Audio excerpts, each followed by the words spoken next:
Hello friends, নমস্কাৰ মই পাহি আপোনালোকক সকলোকে স্বাগতম জনাইছো মোৰ অসমীয়া YouTube চেনেল Gyanar Nagar লৈ আশা কৰিছো friends আপোনালোক সকলোৱে ভালে আছে আৰু ময়ো ভালে আছো তো আজিও মই আপোনালোকৰ কাৰণে লৈ আহিছো কেইটামান ইন্টাৰেষ্টিং হাতৰ আশা কৰিছো friends আপোনালোকে হাতৰ কেইটা মৰমেৰে আকোৱালি ল'ব তেনেহলে বলকচোন friends পলম নকৰাকৈ আজি হাতৰ কেইটাৰ ফালে আগবাঢ়ি যাওঁ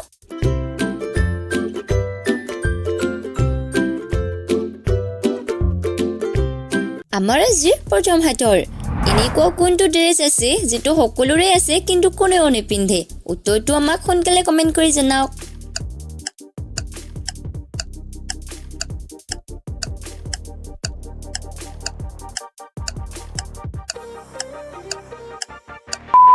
ফ্ৰেণ্ডছ পালেনে বিচাৰি ইয়াৰে শুদ্ধ উত্তৰটো হ'ব এড্ৰেছ তো বলক দ্বিতীয় হাতৰটো চাও কোন বেংকত টকাও নাথাকে আৰু ধাৰো নিদিয়ে উত্তৰটো কমেন্ট কৰি জনাওক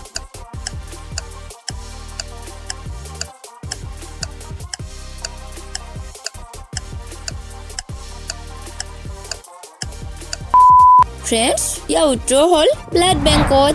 এতিয়া বলক তৃতীয় হাতৰটো চাও এনেকুৱা কি বস্তু আছে যেটো টানিলে কমে উত্তৰটো কমেন্ট কৰি জনাওক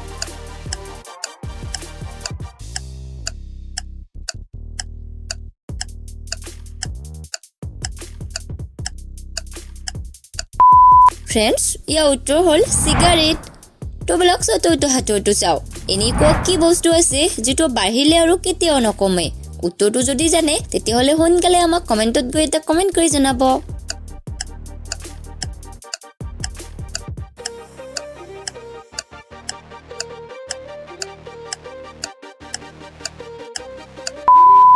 পালেনে বিচাৰি ফ্ৰেণ্ডছ ইয়াৰ শুদ্ধ উত্তৰটো হ'ল মানুহৰ বয়স এতিয়া বলক আমাৰ যে অন্তিম তথা শেষৰ হাতৰটো চাও কোন ঠাইত 4+2 = 1 হয় উত্তৰটো কমেন্ট কৰি জনাব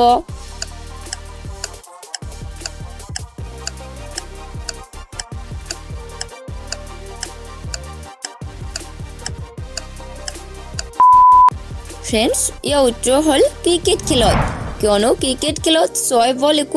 1 অভাৰ হয় তো ফ্ৰেণ্ডছ আমাৰ আজি হাতৰ কেইটা এইকেইটাই আছিল যদিহে হাতৰ কেইটা চাই ভাল পালে লাইক কৰিব আৰু কোনটো হাতৰ চাই আপোনালোকে বেছি ভাল পালে আমাক কমেন্ট কৰি জনাব ধন্যবাদ ফ্ৰেণ্ডছ জয় আই অসম